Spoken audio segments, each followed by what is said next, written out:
At 1:50 in the afternoon on October 15th, 2016, a woman walked into a small room inside a church in Portland, Oregon, closed the door behind her, and was never seen again. Not by the guests waiting in the pews, not by the man at the altar, not by the hundreds of volunteers who spent weeks searching the forest surrounding that building. For 478 days, she was gone. And then, on a cold February morning, construction workers tearing apart an old boiler room found a door that wasn't supposed to exist. Behind it, 50 feet below the altar where her fiancé had once stood waiting, they found her, alive, 7 months pregnant, and with no memory of how she got there. There's one detail from that day that no one has ever been able to fully explain, and it is not the locked window, and it is not the empty room. It is the dog, the sniffer dog that entered the bridal chamber, picked up the scent, walked to the center of the floor, and stopped. Not at a wall, not at a window, in the middle of the room, circling and whining, as if the woman had simply ceased to exist in that spot. Before we go any further, let us know in the comments where you're watching from, and don't forget to subscribe so you never miss what comes next. Portland in October has a particular quality to it. The clouds sit low and the light never quite arrives. It is the kind of weather that makes the ordinary feel heavier than it should, and on that morning, October 15th, 2016, there was nothing about the day that signaled anything other than a wedding. A perfectly ordinary wedding in a perfectly old church. Oak Haven Chapel sat at the edge of the city, where Portland begins to give way to the trees of Forest Park. It was built in the 1920s, a stone structure with Gothic arch windows and thick oak doors that made a sound when they opened that you felt in your chest. The kind of church people chose for weddings because it looked like permanence, like something that had survived and would continue to survive. That was the appeal. That was the point. Benjamin Park was 32 years old, an architect, a man who by every account of those who knew him was careful and deliberate in the way he moved through the world. He had met Elizabeth 4 years earlier. She was 29, worked in landscape design, and had, as her friends would later tell investigators, a way of making any room feel less serious than it was. She laughed easily. She remembered small things people told her weeks after they said them. She was the kind of person who made others feel noticed. They had planned a wedding for 18 months. They had chosen the chapel together, driven out to Forest Park on a Sunday afternoon, and stood in front of those oak doors and decided this was where they wanted to begin their life. They had chosen the flowers, the music, the photographer. By all accounts, there was no tension between them, no cold feet, no unresolved fracture running quietly beneath the surface. The guests who were there that afternoon would later say the same thing, in different ways, to investigators. This was not a woman who was about to run. The wedding videographer had been working since noon. His footage would later be reviewed frame by frame. At 1:45 in the afternoon, the camera captured Elizabeth in the corridor of the East Wing, laughing with her bridesmaids. Her dress was white lace, fitted at the waist, with a long veil she kept adjusting with both hands. She looked, by every measure, like a woman who was about 20 minutes away from the happiest moment of her life. She told her bridesmaids she needed a moment just to compose herself, just to check her veil and powder her face. She walked to the bridal room at the end of the east corridor, opened the heavy door, and stepped inside. The room was small, roughly 150 square feet, a dressing table along one wall, a mirror, a window on the far side that looked out toward the parking lot. There was a bouquet of white roses on the table and a tube of lipstick she had set down before going to greet the guests. She closed the door. At 1:50, her maid of honor, Sarah, knocked. She had been sent by the wedding coordinator because the guests were seated and the organ had already played through processional twice. She knocked and heard Elizabeth's voice through the wood. Calm, unhurried. Give me 1 minute. I'll be right out. Those were the last words anyone heard her say. At 1:58, the wedding coordinator found the organist and asked him to loop the processional again. The guests were beginning to murmur. Benjamin, standing at the altar, had turned twice to look at the entrance to the east corridor. At 2:05, he couldn't wait any longer. He walked with Elizabeth's father to the east wing. They knocked. No answer. They knocked louder. Still nothing. Elizabeth's father tried the handle. Locked from the inside. They broke the door. The room was empty. The window on the far wall was sealed with a padlock that forensic experts would later determine had not been opened in at least a decade. The frame itself was painted over, rusted shut, the kind of thing that required a tool and deliberate effort to move. No one had touched it. The door opened only into the corridor, which had been continuously occupied by the photographer, two bridesmaids, and an aunt who had stepped away from the pews to use the restroom. None of them had seen anyone enter or leave. There was no closet, no second door, no hatch in the floor. There was a dressing table, a mirror, a bouquet of white roses, and a tube of lipstick. Elizabeth Park was not there. Police arrived 12 minutes after the emergency call. The chapel was taped off. Dog handlers worked through the building within the hour. One of the dogs entered the bridal room, moved directly to the dressing table, then crossed to the center of the floor, sat down, and refused to move forward. It kept circling the same point, 3 feet in front of the window, as if the scent it was following had simply ended there. In midair, in the middle of the room, the search expanded immediately. Forest Park covers more than 5,000 acres. Volunteers formed chains and moved through the Wildwood Trail in both directions. Divers went into the Willamette near the St. John's Bridge. Police checked every abandoned structure within a 3-mile radius.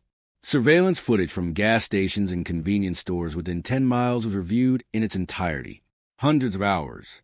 Not a single frame showed a woman in a white wedding dress.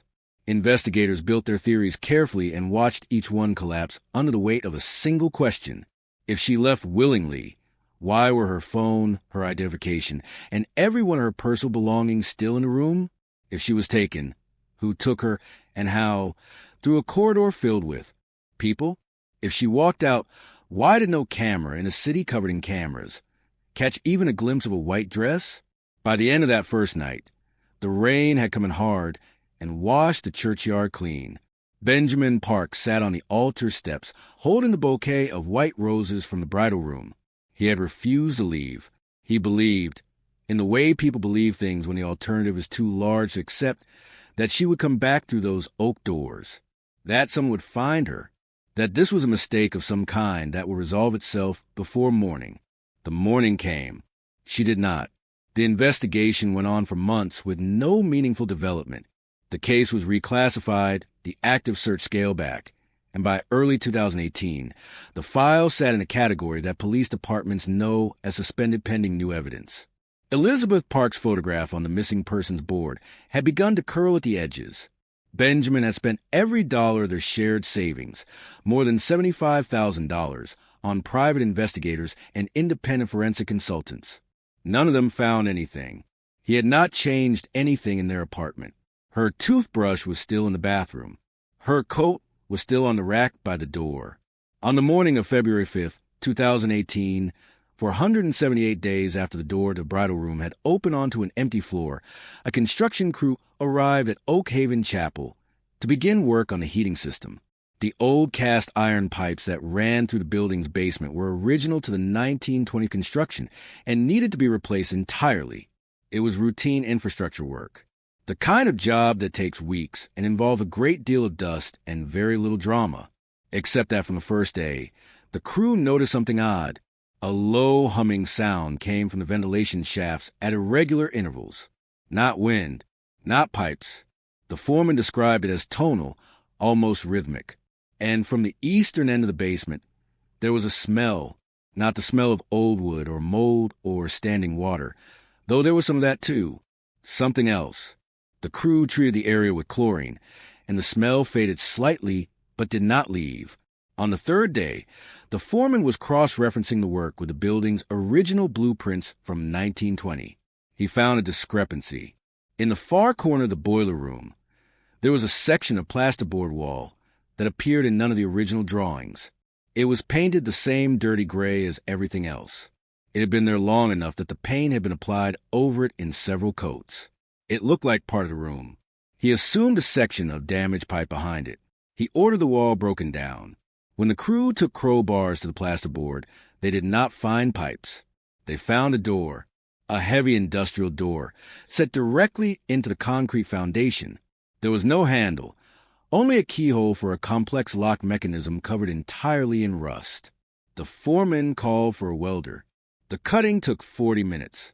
When the last hinge gave way, the door swung open with a grinding sound that the crew described later as unlike anything they'd heard in years of construction work. Stale air moved out of the opening. Heavy, close, layered with the smell of dampness and something biological. They shone their flashlights inside. The room was approximately 10 feet by 10 feet. The walls had been lined with soundproofing foam, most of it now sagging and dark with moisture. In the corner, a bucket. In the center of the room, on a soaked mattress, a human figure. She was alive. The paramedics arrived 9 minutes later. The first responders on scene described Elizabeth Park as being in a state of deep unresponsiveness, eyes open but tracking nothing. Her body skeletal from months of limited movement and inadequate nutrition. Her skin had taken on a grayish translucency from the complete absence of natural light.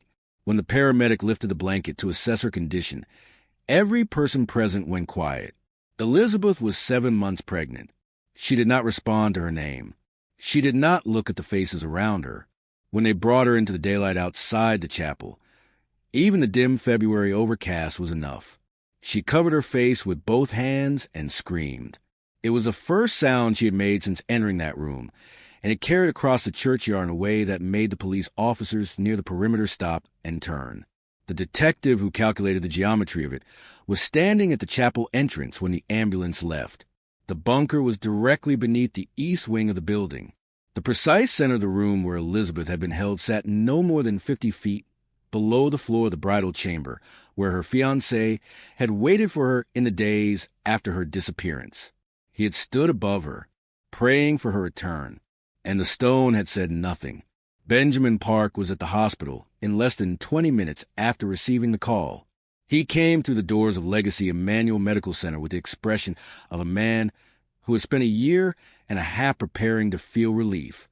He did not feel relief. Elizabeth was sitting on a hospital bed, arms folded across her chest, rocking slowly. She looked up when he entered. There was no recognition in her face, not the recognition of a stranger. Something emptier than that. He was a shape in a doorway. That was all. The psychiatrist explained dissociative amnesia in terms that were clinical and correct and entirely inadequate to the situation. Her memory had not fragmented. It had been surgically removed, in a manner of speaking, by whatever had happened in that room. She remembered her childhood. She remembered her grandmother's kitchen, the smell of the food, the sound of the radio in the corner. She remembered being 11 years old on the first day of school. She did not remember Benjamin. She did not remember the engagement, the planning, the chapel, the dress. She did not remember how she had come to be in that room beneath the earth. The first coherent phrase investigators heard her say, repeated to psychiatrists over several sessions before it was noted in the report, was this: "He brought water when the lights went out." Profilers who reviewed the case noted the significance of that sentence. It indicated routine. The person who had kept her there had controlled the lighting as a mechanism of orientation and disorientation. The water arrived on schedule. The light followed a pattern. This was not the behavior of someone acting on impulse. This was managed. It was designed. The pregnancy complicated everything that came after in ways that no one in the case was fully prepared for. A medical examination confirmed she was 7 months along. The arithmetic was not difficult. 47 weeks prior placed conception well within the period of her captivity.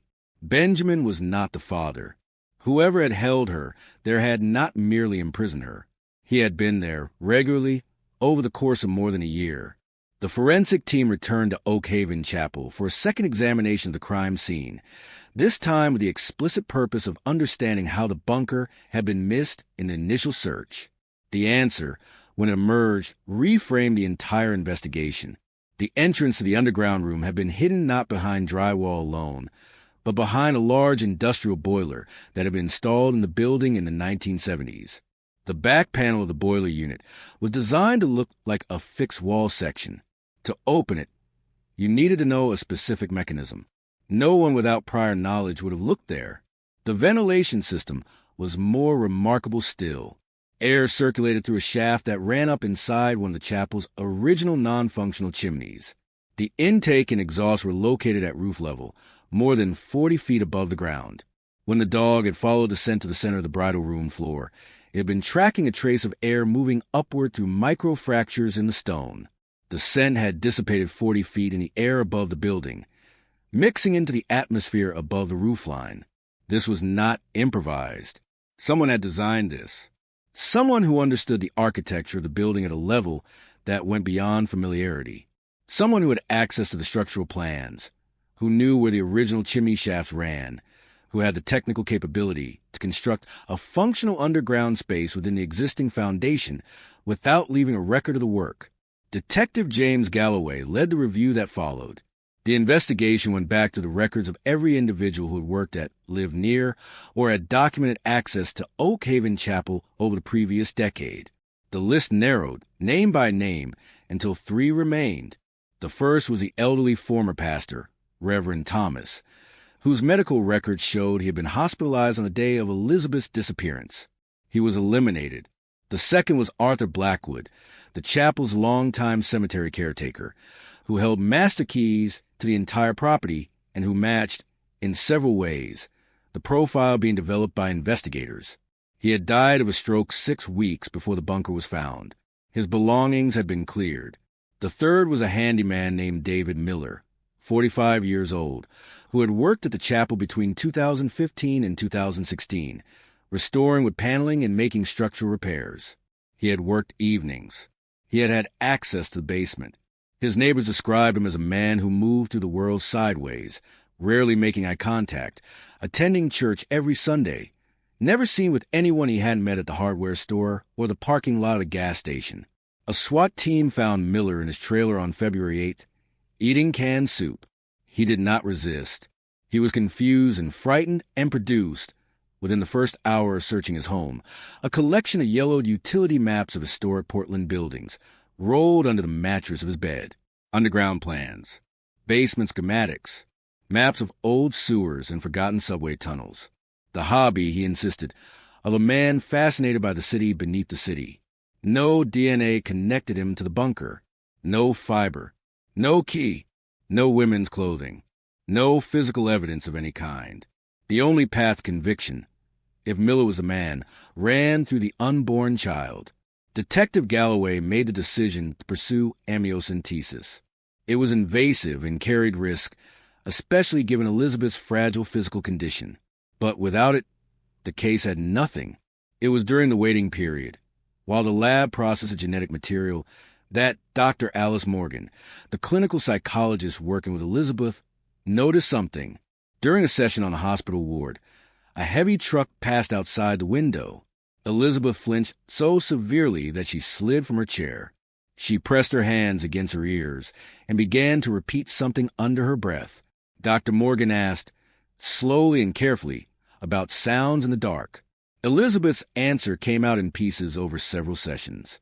She described a vibration, not a sound exactly, but a physical sensation, something that moved through the walls and the floor before he arrived. It was low. She felt it in her teeth.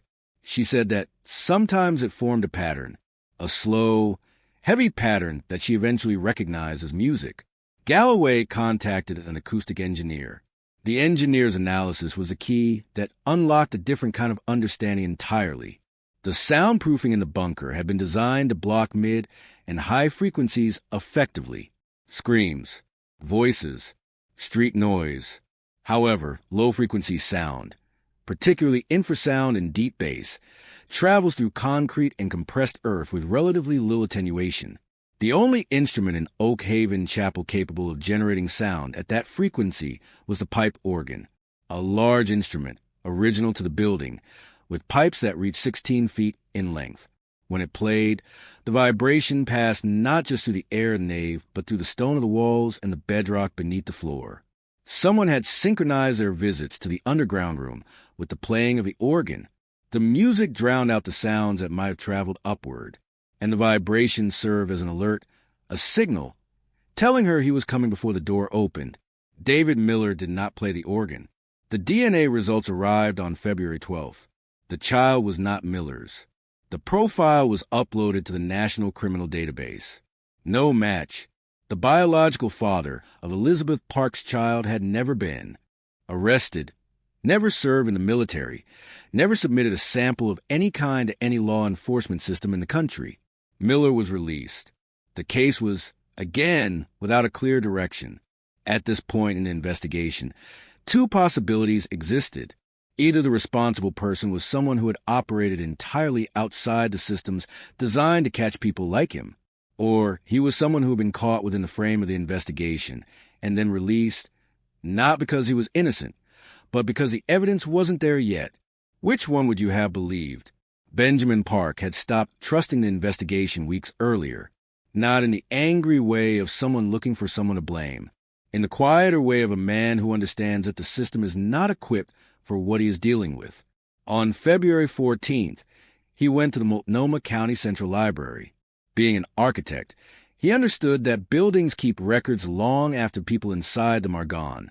He spent 3 days on the microfilm readers, moving through archived editions of Portland newspapers from the 1990s, looking for any documentation of construction work done at Oak Haven during a major renovation he had found referenced in a county permit record. In the September 1995 edition of a local newspaper, he found a group photograph taken at the completion of the renovation. The caption identified a young man standing slightly apart from the others, holding a roll blueprint, dressed in a suit that was clearly not the clothes of a laborer. The caption read, "Simon Cross, Assistant Chief Architect for the project." Benjamin did not look at the name first. He looked at the keys. A set of them hung from the man's belt.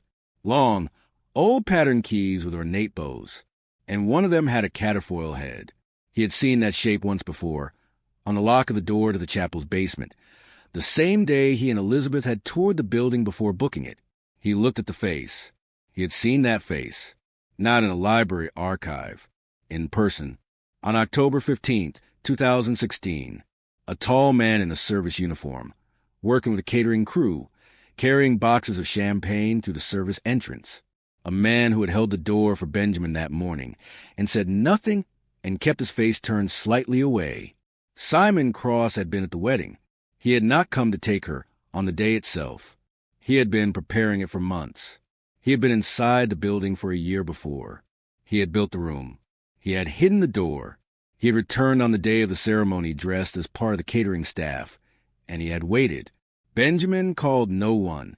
He drove to the chapel that night in the rain, broke the seal on a sacristy window, and went inside. He found what he was looking for in the farthest corner of the underground room, in the shadow of a pipe that ran along the base of the wall. The forensic team had noted the area as showing possible construction marks. They had not examined it at an angle. Benjamin held his flashlight at floor level, raking the beam sideways across the surface. The letters appeared in relief against the concrete, scratched deep with something metal by a hand with force and purpose. October 15, 2016. The purification has begun. He was still reading the inscription when he heard footsteps in the nave above him. Slow, heavy, deliberate, moving toward the basement door. He was not alone in the building. What happened next took the investigation in a direction that required a different kind of document, and the details of it belong to the court record. What matters here is what the investigation uncovered in the weeks that followed, as Elizabeth began to access, through careful therapeutic regression under the supervision of Dr. Morgan, the memories her mind had sealed away. She remembered the day it began. She remembered being in the bridal room, looking in the mirror, hearing a knock. She called out, expecting Sarah. The door opened, and a man she did not recognize entered the room wearing the black cassock of a priest. He closed the door behind him. He smiled at her. He said, in a tone that she later described as soft and completely certain of itself, "You are too pure for him, my child. I have come to save your soul." Before she could move, he pressed a cloth to her face, and the room went dark. Underground, across the month that followed, Simon Cross built something, not a prison, in his own understanding of it, a sanctuary. He called her Maria.